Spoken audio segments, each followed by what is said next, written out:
Okay, well, welcome everyone. It is October 11th, 2019. This is To Group or Not to Group, How to Start a Group in Private Practice, held for the AGPA Private Practice SIG. So we are so thrilled to have you all here today. I'm Jen Martin. I'm one of the SIG co-chairs, and I'm a psychologist in Gainesville, Florida, and now about 6 or 7 weeks into full-time private practice.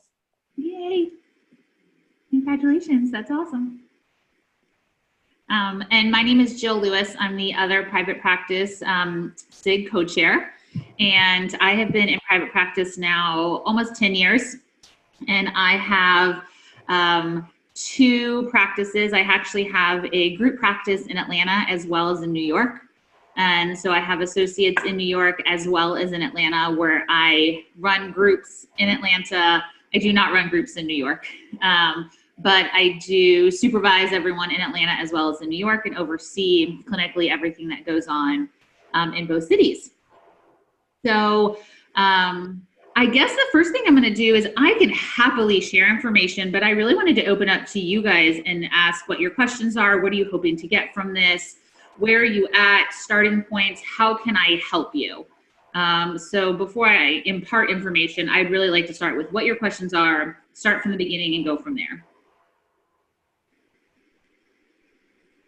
I would just like to learn how to go about doing it. I have wanted to do groups as part of my private practice. I've had my little private practice since 2011, but I've only seen individuals just because I have actually no idea.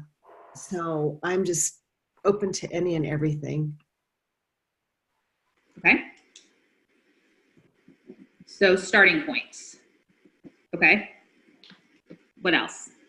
The question I have is about how much do we draw? Should I draw from my own individual base of clients versus how much should I be trying to recruit from outside, and just the factors to try to think about in terms of how that will impact the group when some of them will be my individual clients as well, and then also other people's. Yep. Okay, great. I'm going to pause really fast. Emily, I don't know if you can hear me, but the video is turned off and you are muted. So if you would like to join us, which we would love to have you, you just have to turn the video on and unmute yourself, and we'd love to see you. Other questions? I would like to get just people's experiences with fee structures, what they charge, how they collect, how and if they navigate the insurance maze. I know insurance doesn't always reimburse real well or at all. So yeah, those kind of things interest me, and I would love to just hear about other people's experiences. I've led a group in private practice once before, but that was in 2010.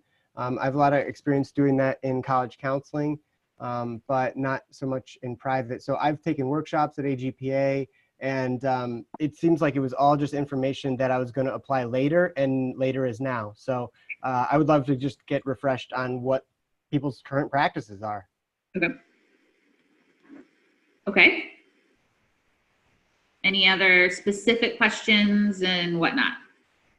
So I'm really used to running groups in a small community setting, right? So on campus, we of course deal with kind of small world overlap, dual relationships, that kind of thing all the time. I think that that's the biggest piece that holds me back to starting practice, like a group in my private practice, just because I know like even so many of my clients know each other or are connected through the college or the local hospital. And so even if people aren't practicing in a rural setting, maybe just some help brainstorming on how to navigate that.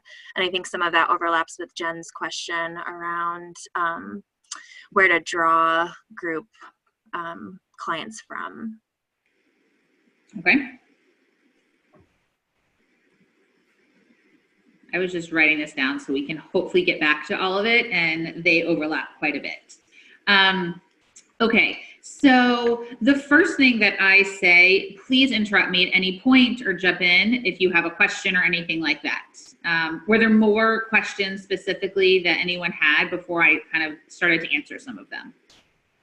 Okay, so The first thing that I would absolutely start with is you have to decide what you're wanting to run and what you're looking for, right? I think a mistake, or not a mistake, but what people tend to do is they try to cater so much to what other people want and like the times of other people and everything like that, that then you get a mishmash of so many things. If you want to run a DBT group or an interpersonal process group or an addictions group or whatever you want to run, and you want it to be Tuesdays at 12, then that's what you're going to do. What happens is oftentimes people put out, okay, well, maybe I'll do something around 12 or around 1 on either Tuesday or Wednesday, and it might be addiction, but it might be DBT. And then people actually get so lost that they don't know what to do because you're confused and you're conflicted, right? And so people aren't going to show up to someone who's conflicted. So you have to start by deciding what you're going to do. It's like when you start in private practice, you have to have an office, you have to commit to a space, you have to spend money, you have to start those things. So same with the group. You have to decide and you have to commit to the time, you have to commit to what it's going to be. And once you do that, you put that into the universe. Down the line, if that time doesn't work after you've had a committed group of people, you can make adjustments. My group that's been running for years at 6 o'clock, I now adjusted to 5:30, right? But like you have to start originally with committing to the time, the goal, what the group's going to be, and what it's going to cost. So if let's say you want it to be a $50 for an hour and a half group and it's going to be an open group ongoing, you have to decide what those things are going to be. Now you might have to gauge the community, right? In upstate New York, a group might be $40 for an hour and a half. And in Philadelphia, you might be able to charge $75 for a group, right? You actually just have to look at what the environment's going to be. In Manhattan, you can charge $100 for a group, right? So you do have to look at the feel of the community that you're in. If you want to charge $300 for 6 sessions, and if you buy the package, that's what it is. You show up, you don't show up, you can do that. So there's different types of groups that you can do. If it's going to be a closed set amount of group, so it's going to be 6 groups or 12 groups and time limited, that's a different type of approach. If it's going to be an ongoing interpersonal process group, they have to pay it the first of the month for the amount of groups. That's also something you have to decide. Some people want you to pay weekly. I actually originally started where clients paid me at the end of the month. Not sure why I started that, but that just felt good. Some people want to pay weekly. You have to decide what feels good to you. Any new clients that come in now, they pay me weekly. I do think once you decide and develop rapport and you trust a client, they should be paying you at the start of a session. Sometimes at the end of group, if you're charging a credit card, like you can do it right at the end. Obviously, you don't have to necessarily charge them right at the beginning. But it's the expectation. They're showing up, you're providing them a service. That's what it's going to look like. They can walk in, they can hand you a check, or right at the end of group, they can hand you a check, or you can charge the credit card, whatever feels comfortable to you. Questions thus far about anything I said about the initial part of like thinking about the setup? I see some faces that like kind of are thinking about things. Yeah, Scott, I saw Scott's face. I saw it. Yeah, my face was, talking. Yeah. So this notion of paying for in an ongoing interpersonal process group, that they'll pay for the month, for you said for 6 sessions. To me, that could be endless, but we're arbitrarily creating 6 sessions at a time, or these certain like end dates that then we collect, or we collect ahead of time for 6 and then we renew for another 6, or how does that decision get made? I don't think for an interpersonal process group, you pay lump sum. I was saying if you are doing a group that's time limited, that is either 6 or 12 sessions, because it's like a time limited group, that you pay lump sum. Ongoing interpersonal process group, you pay weekly. Thank you. Yeah, absolutely.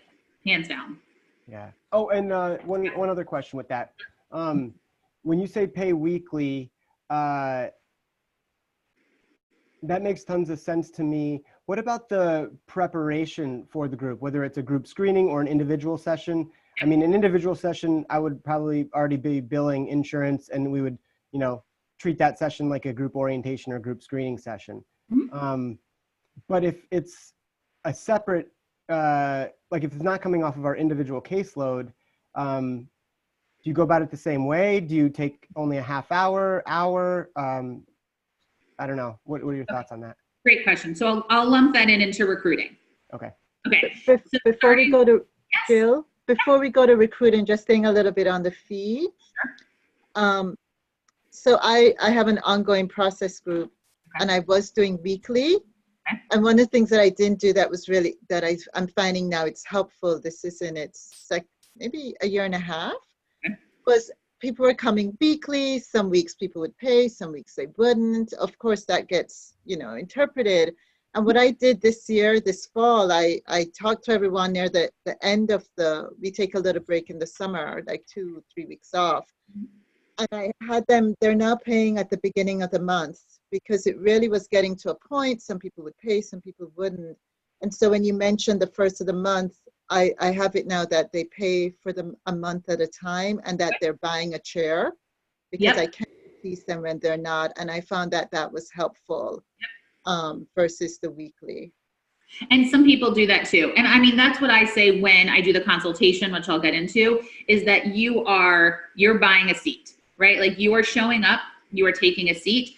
I will get into this, but some people don't give any absences. I give one absence per 6 months.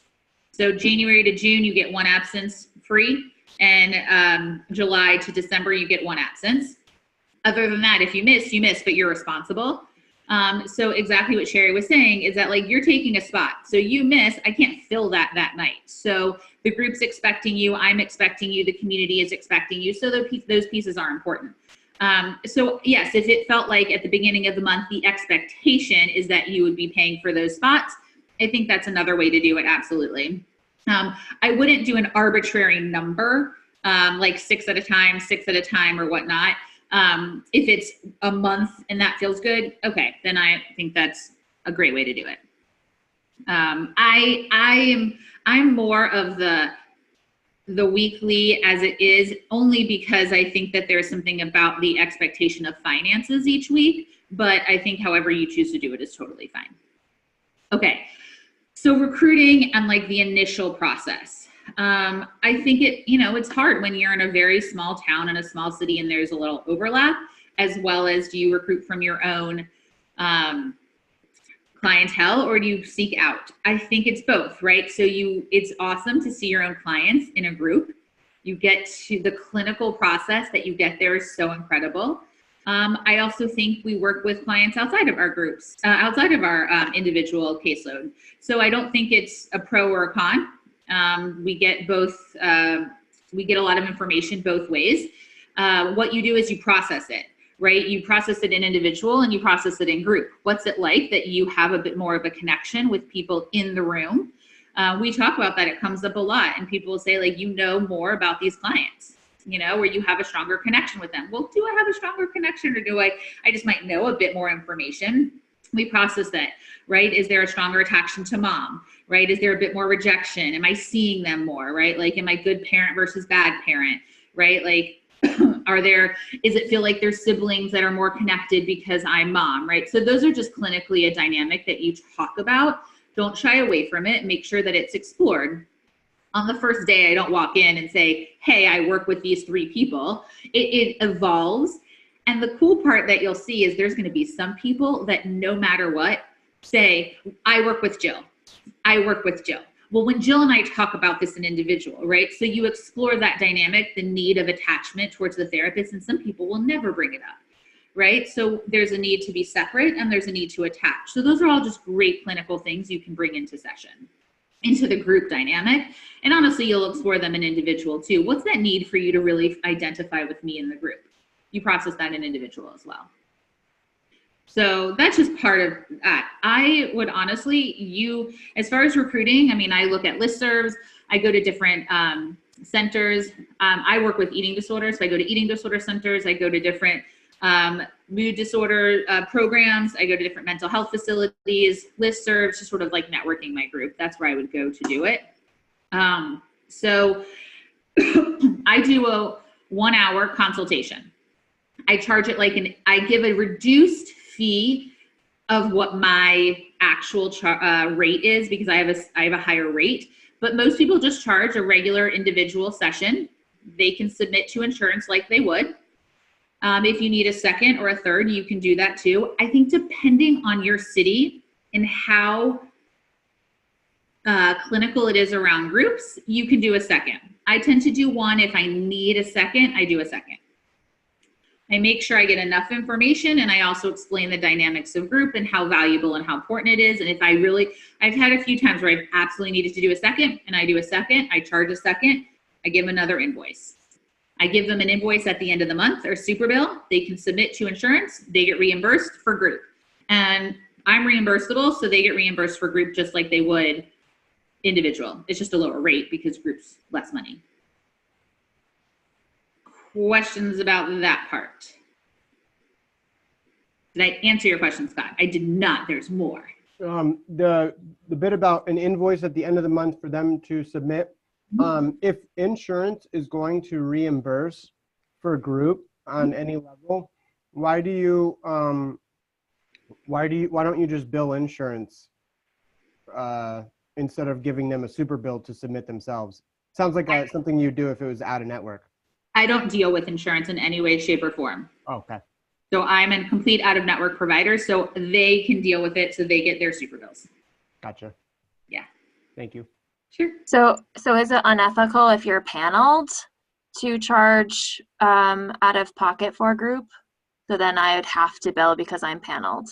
Yeah. Depends. I mean, with whatever insurance company, if someone comes in and you're not paneled, then yes, you can charge. But like that particular group that you're paneled for, then you have to work with that insurance company. Got it. Yeah. Okay. Thank you. Yeah. Jen, did I answer your questions around like the working with your own clients versus seeking it out type of part? Did I get that for you? Yeah, that seems good in terms of just how you process it in the group.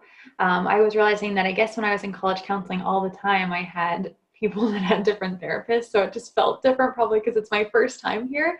Yeah. But I think it seems more likely I would have more people in individual that were my own clients, whereas in the college counseling center world, I actually might have one person, but most of the time it was just variable. So I think what you said was really helpful. Just talk about it. And that's fine. Mm-hmm.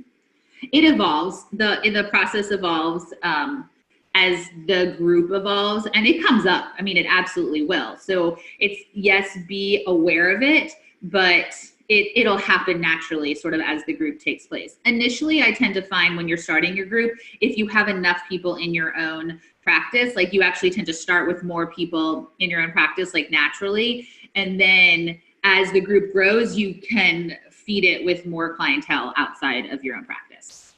So Jill, I had a question. When you said if you allow an unpaid absence every 6 months. So at the college counseling center that I'm at, if somebody calls and says, oh, I'm not able to make it, then we don't charge them. But in private practice, because they're buying a seat, are they expected to pay for the entire time, whether or not they attend, even if they call and say, oh, I can't make it? Yeah, so I have a 2 business day cancellation policy. So if your session with me was 4 o'clock on Monday, you have to cancel by Thursday at 4. So my group is 5:30 on Mondays. So you would have to, if you were not going to show up for the one cancellation, you'd have to cancel by 5:30 on Monday. I'm sorry, 5:30 on Thursday. If you, I don't know what some people do, like text me on Sunday to tell me you're not coming, which I would ignore and never respond to. At a normal hour on Monday, when I would call you and respond to you, you would still be charged for that session. That is your now one absence that I'm going to charge you for. If they let me know the week before, hey, I have a family vacation, I'm not going to be there, fine, that's your one absence, I won't charge you for. But a month later, if something comes up at work, I'm really sorry, I'm still charging you for it, and it's fine, don't show up, but I'm still charging you. So you get one excused absence, and that's it. And honestly, that's very generous. Most people give you none. Yeah, most people give you none. Now that's not including, like I think Sherry mentioned, she's like part of the summer.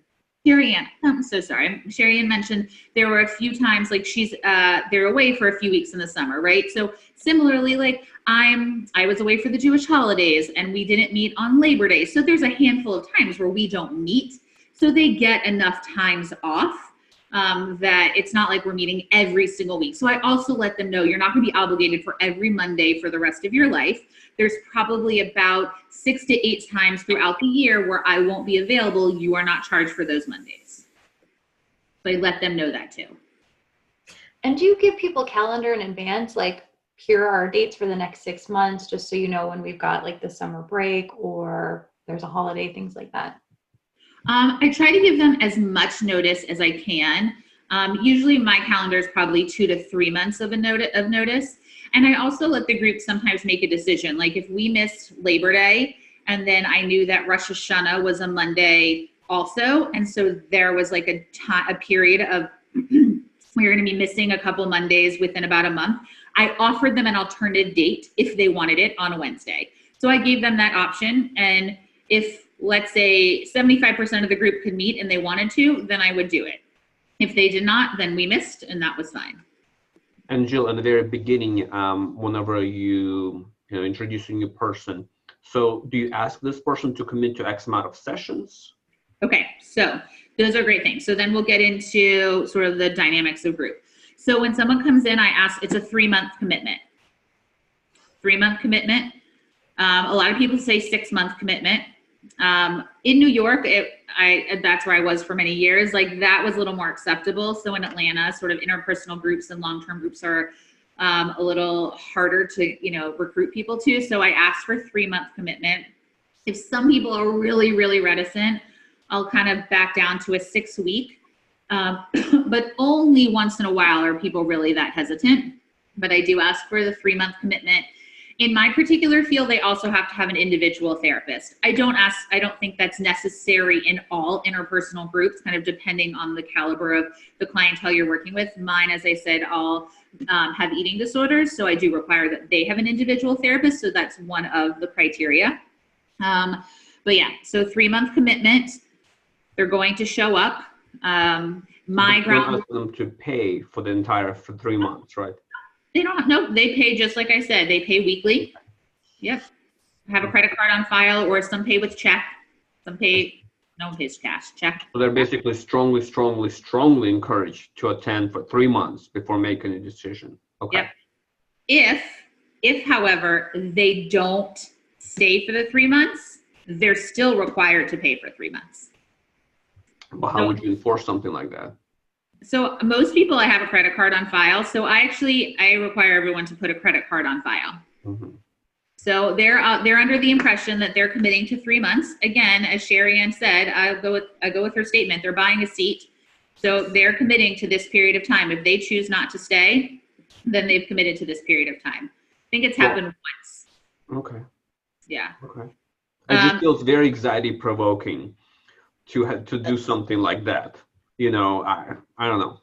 That's just my reaction to it. Yeah.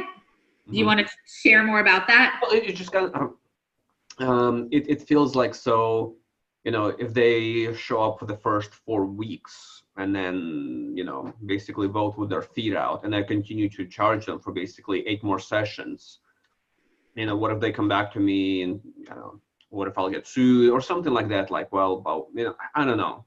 Maybe I'm catastrophizing. Hey, Christine. Misha. Hi, Christine. Misha, one of the things that I also say they have to commit for 3 months, especially when they first start.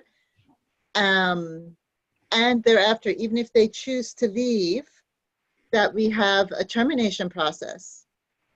And so if they want to leave, they have to commit for the 3 months, and then they have the termination.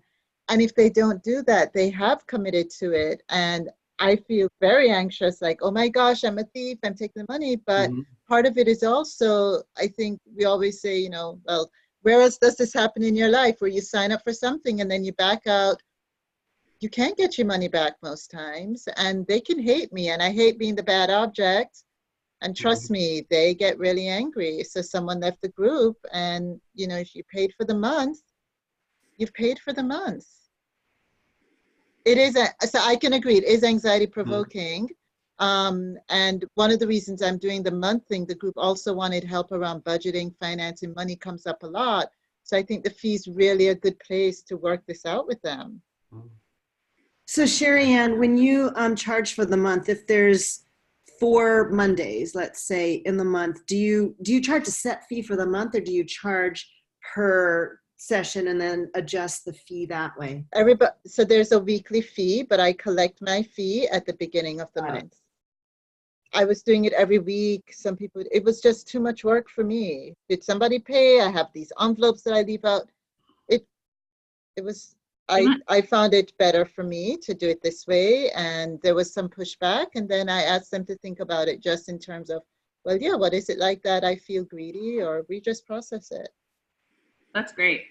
Can I ask sorry for being late, but can I ask a payment question? My guess, the answer is going to be, this is why I don't take insurance. But so I take insurance. I just started a group, and I take Blue Cross and Aetna, and they only give for the copayment, and that's it. So there's only, for a person, they pay $20 or $30. And so I don't know if anybody's ever found anything to work around with that, or, is the answer just, this is why I don't take insurance? Because, then I wouldn't be able to run the group, because I take that insurance, so I'm obligated to take it. So I can't just say for group, it's a self-pay. So I don't know if anybody's ever come up with anything. Take only Cigna people. Oh, Cigna's horrible here. Really horrible. I meant like Cigna people. It says they cover group. Pay. Okay. Just kidding. I mean, there is no workaround. I mean, my answer is, that's why I don't take insurance. We're glad you made it, even though you were late. That's okay. I think that's the hard part. To be honest, what I would actually say is do the group with the insurance, develop it, and then have conversations with your clients that says, down the line, I am actually going to get off this panel. If that feels like something you would want to do, give them ample notice, 6 months, a year, whatever would feel good. And then once you're off the panel, you have conversation about what finances would feel good. You were paying the copay, which is $20. I'm going to raise it to $40. And then after 6 months, would $55 feel doable, right? So yes, it feels like maybe this is a year and a half out, or 2 years, like it's a long process, but you can do it slowly. So they're committing to 20. Would 40 be doable? And then eventually you get to 60, all off the insurance, but you do it in increments that feels manageable. Hopefully that the group has been stable enough and committed enough that they would still want to have it, but without the insurance. So there's methods to do it. You just have to see if it would be manageable, at least to you. Yeah. So that would actually be my recommendation. Yeah. Well, right now I'm just looking at it as a passion project, and, working so much, and, that's what's fueling me, but just very depressing. No, I hear you. I empathize with that piece, but at least you're getting the clinical experience, you're getting the dynamic. So that would be the part that you work with right now. Am I answering the questions thus far? I also have another question now about paperwork, but I'm sure you'll get to that later, what the contracts look like. So I want to actually stick with that for a second. So talking about fees and structure, and then so group norms, right? Someone was talking about sort of these dual relationships and how to navigate them. So, right, we ask for a 3-month commitment. And so my general expectations of groups, and we come in and we really talk about group norms, and someone starting a group and like, what does this look like?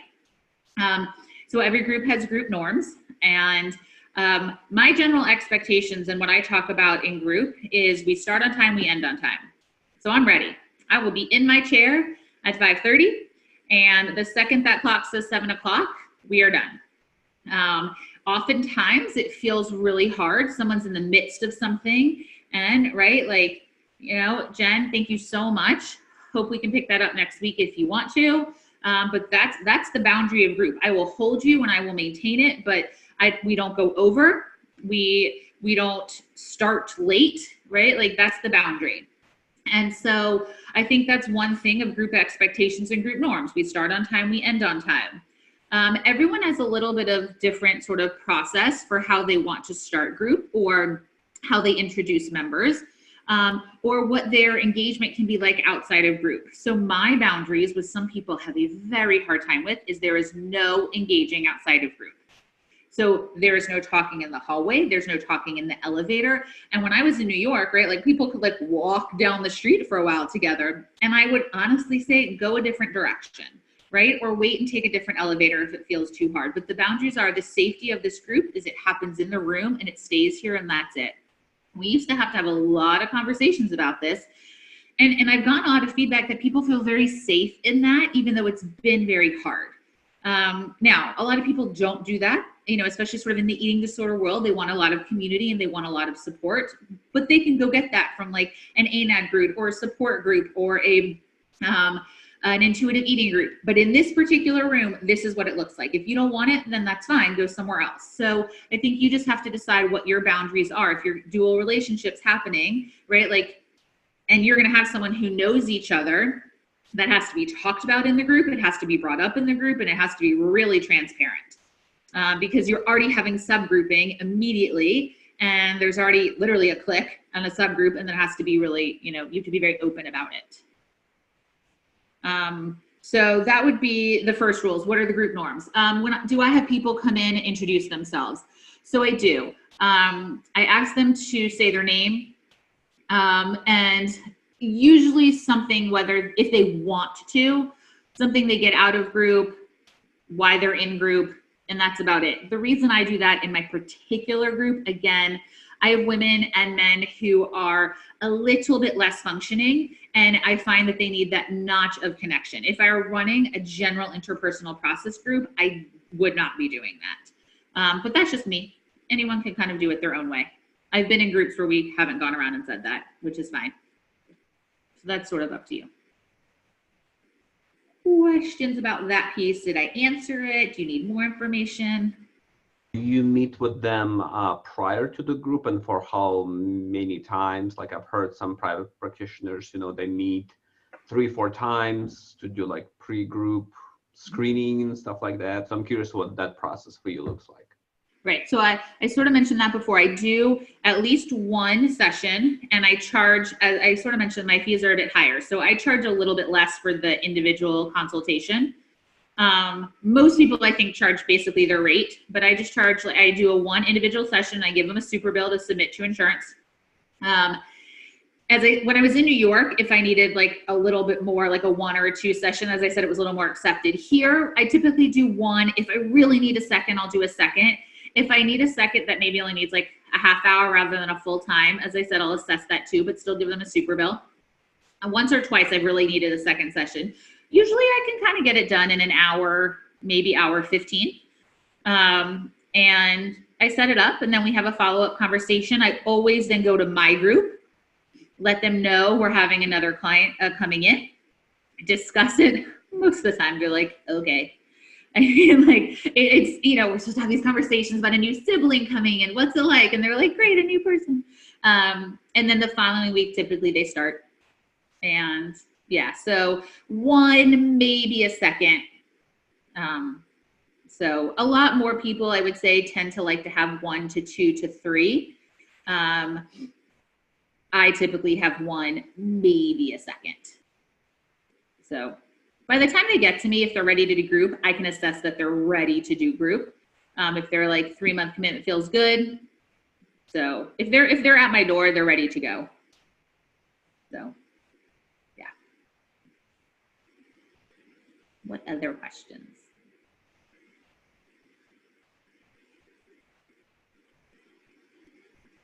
Did I answer them? You were talking about how we need to commit to the time of our group. So I would prefer to do a group in the middle of the day. I don't want to have to stay late, but I feel like, can people even do that? I mean, people come to individual sessions all the time during the day, but the weekly commitment of it feels harder. So I'm curious if anyone's had experience with running a group for professional age people that was just in the middle of the day. So before 5 o'clock, basically. I'm doing a group, it's called Trauma Mama. And so it's for moms who have a trauma background. And I wanted to have working moms be able to come, but there are tons of people who didn't come because it's at 4:30 and they would need it when their kids are in school. So I think for, and even some of the professional moms, like their schedule is flexible, but they can't do a night group. So I think there is a market for it. Thank you. That's really good to hear. I definitely think there is a market for it. And I was in a group from 8:30 to 10 for a while. I was also in a group from, I think it was like 2 to 3:30. It was actually 4 therapists. It was a professional group that we went during the day. So that was actually cool. I liked that. I ran a group from 12 to 1:30, another sort of interpersonal eating disorder group. And that one was actually a lot harder because what I realized was those clients were tremendously sicker. My evening clients that struggle with, eating disorders but are in recovery, they're like in jobs and they're definitely, much more functioning, but like if they're during the day and like at least an outpatient, but they're still like even lower functioning. So that group, oh man, did I have to work hard. So that I realized was not a good clientele during the day, but I absolutely think there's a market for it. I think you just have to sort of seek it out and think about who you're catering towards and like what that would look like. But I absolutely think it's there. So Jill, when you talked about the group that was 4 therapists, I've often been interested in starting one of those, but Salt Lake City is so small. And so I also, like for my college counseling groups, have a no engagement outside of group policy. And our campus is really, Salt Lake City is a small place. We have a large campus, but it's still a small place. But so how how would one manage that, like the no outside of group engagement, because so many people know each other as far as the therapy community? So that's different, right? Like it's similar to us going to AGPA. So my group therapist was like my trainer at EGPS, which is the Eastern Group Psychotherapy Society. And like we were in groups together at like AGPA. So when it comes to like collegiate work, I think that's very different. Right? No matter what, we're all going to overlap. We're going to be in things together. So I think there's a general expectation that we're going to see each other. I think we make it very clear in regards to HIPAA and our own sense of privacy and group norms, like tenfold. Not that they're already not there, but we just make it very clear that if we're going to do something like this, here's our expectations, and everyone's professional. This is what we want to get out of it. So yeah, I think there's a bit of a difference there. And why deprive yourself of something that people would want and sounds like could be an absolute need and then a benefit? So I actually say go for it, and you have, again, you talk about it, don't shy away from it, and talk about the fears. I think actually that's something I wanted to talk about before that we didn't even get to, is we didn't really talk about the fears and maybe what's really stopping all of you from doing it. I wrote that down, but you asked all these great questions and we skipped it. So I guess I'd love to know a little bit about what are the fears that are really stopping you all from jumping into this. I hear all the nitty gritty, private practice-y stuff, but what's really holding you back if you were to really think about it? And can we all support each other and come up with hey, I really want to do this, but this is stopping me. Maybe we could share that and see if we could help navigate it just to get around some of that. Yes, Scott. Yeah, I'll speak to that. I think I don't know if it speaks to a fear, but yeah, it does. I'm afraid that it'll be more work, more hassle than it's worth. Financially right now, I'm doing fine. I just really miss group, and I knew I would leaving college counseling. It was a hotbed for group with endless clientele and opportunity. And so I really love the prospect of moving people into group. I believe in group. I love group. So I miss it. And there's that void. So I want to do this as almost like an extracurricular, as a desire. And I don't then want it to feel like a lot of hassle. And launching it, I know I have a pretty well-oiled machine as far as running groups and launching them, recruiting, etc. In college counseling. But I don't feel like it's a well-oiled machine with this. And I feel like I'm afraid that there will be too much complication around payment, insurance, even just when you mentioned that the idea of insurance fraud, that if insurance does reimburse for group, that you have to bill, or it's insurance fraud to collect out of pocket. Mhm. That shocked me. And I was like, oh, really? Well, most of my clients will, it made me like they will have insurance that I'm in network for, Excellus and Aetna. And then all of a sudden I go into the weeds of how do I document everything? How do I, you know, am I diagnosing? Do they require the diagnosis? Which all has answers, but I feel like I wouldn't hit my stride for a while. And I have a growing family and that I like to be around for. And so, yeah, I don't know. In my own head, any extra work is like, which I don't love about myself and that I'm feeling, but it is a reality. Sure.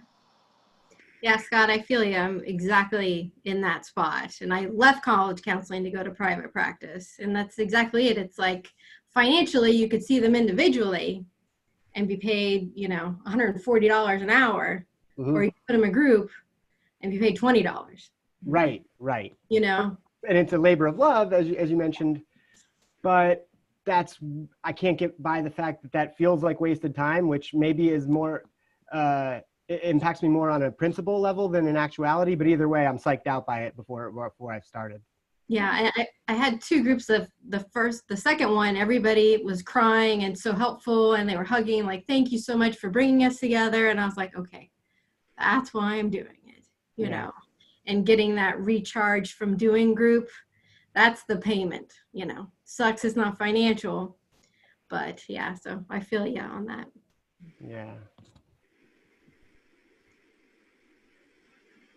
One concern I have is related to feeling like I've trapped myself a little bit. So I really enjoy traveling and I don't want to have to cut down on my travel to guarantee I'm going to be here every single week.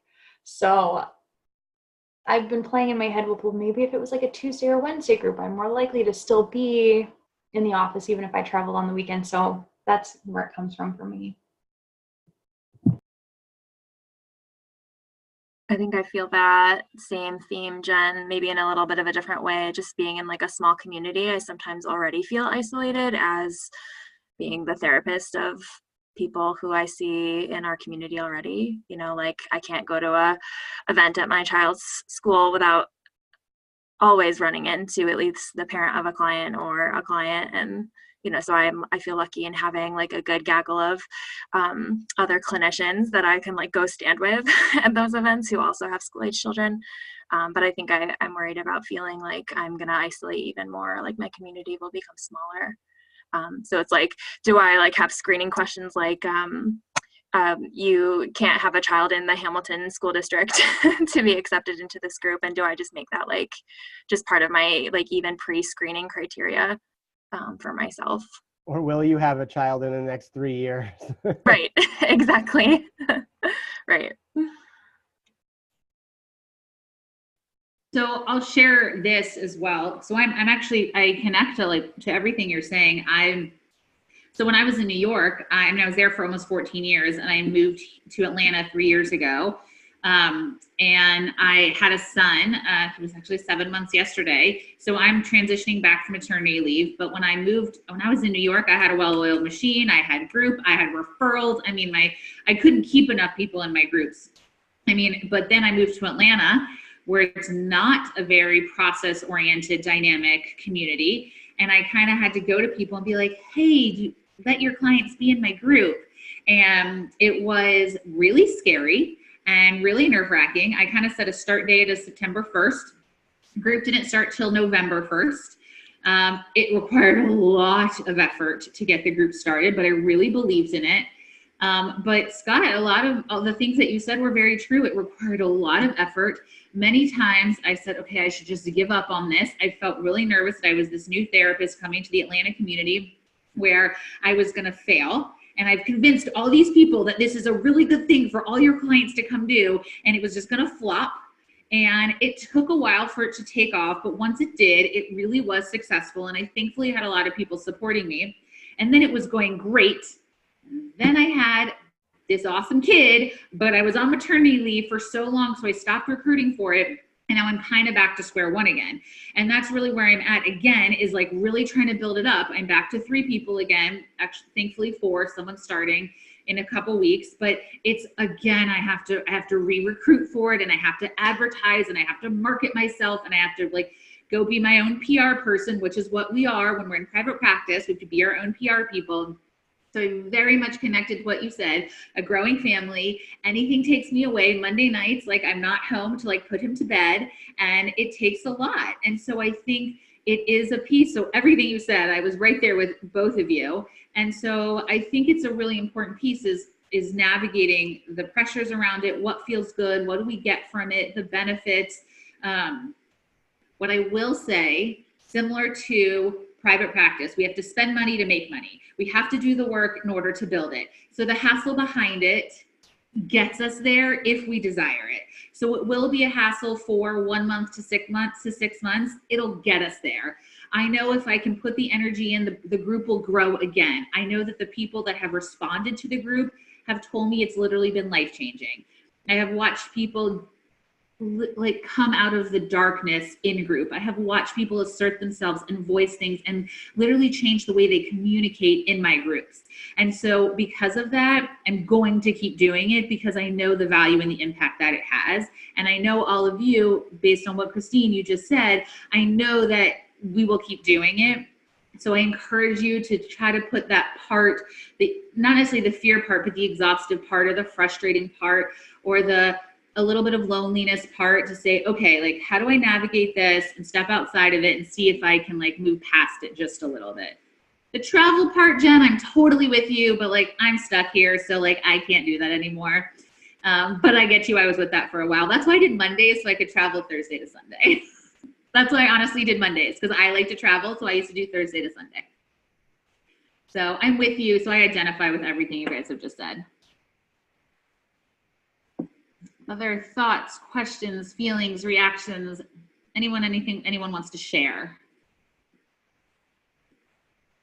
I will say this, that I feel in a way like it's a luxury not to have to start a group.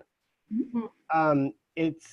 Which to me means that I can say I'm going to have a group Wednesdays at 5, and it'll fill as people who are good fits roll in. And I can really be a lot more selective and patient, which will ensure as best as possible a good composition to the group or a good nucleus to the group that can then grow from there. Whereas at college counseling, it's like groups need to start in the fall semester by the end of September, or you run the risk of floundering and so in a way I kind of feel like this is a luxury decision or a luxury problem. Based on desire and less on need, which I think is my takeaway optimistic reflection. Great. I'm not sure that it'll be worth it financially, but when you started talking about all the benefits, I started to feel all those chills that group provides. So, yay. Yeah. Yeah, I guess in the future, I'd be really interested to see what people's paperwork looks like, because right now my contract doesn't include group. It's just individual. And so I have... So you guys mentioned that I'm actually I'm a very little paperwork person, but I'm not the best example because I don't take insurance. So I just have very little paperwork. And the notes that I keep are just very minimal. And because I don't have to submit or document it for insurance, I keep my notes, which suits me and what's best for me, and my documentation for my clients that I have to uphold. But what would probably be helpful, and we can talk about this at another time in private practice stuff for the private practice SIG, is what would feel helpful to sort of share for other people in similar circumstances. But as I said, what I would have versus what you would probably need, or maybe Christine or Scott, those of you who are navigating insurance pieces, my notes and documents are going to be a little bit different than what you guys would need.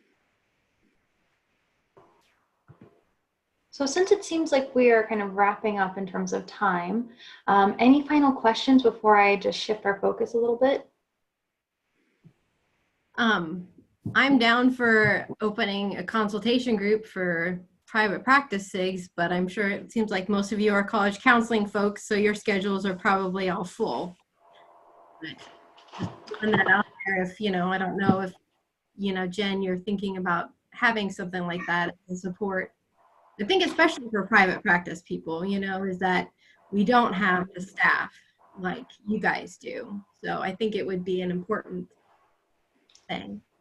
Absolutely. We've been taking a lot of the chapters from the college counseling SIG. And so we've talked about a consultation group in the future. What we're going to roll out first is actually our mentorship program, which could be still very much like what you're describing, Christine. And so within the next month or two, we'll probably be sending out those materials about if you'd like a mentor and if you'd also like a mentee for private practice as well. So if you're interested in helping coordinate that or want to participate in some way, feel free to let us know. And we'd love to get that information to you other than just mass, mailing it to everyone.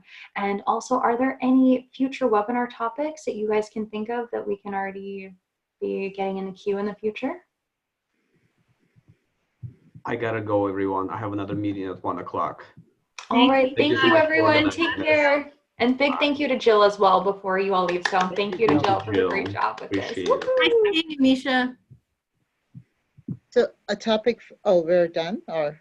I think Oh, so any topics that would be helpful for the future? A topic for me is I have groups that are running, and one of the groups I have specific population, and there's just stuff going on. What happens when the group feels like it starts to disintegrate or it's at an impasse? So that's what would be one thing for me. Excellent. I've just written that down. Super helpful. Okay, thanks, Jen.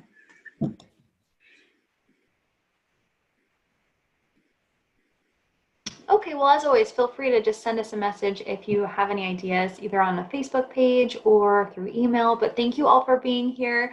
This was just a delight for our first one. So looking forward to seeing you all hopefully at AGPA in the first week of March. Yeah, thank you. Bye, everyone. Thank you very much. Thanks. Bye. Bye.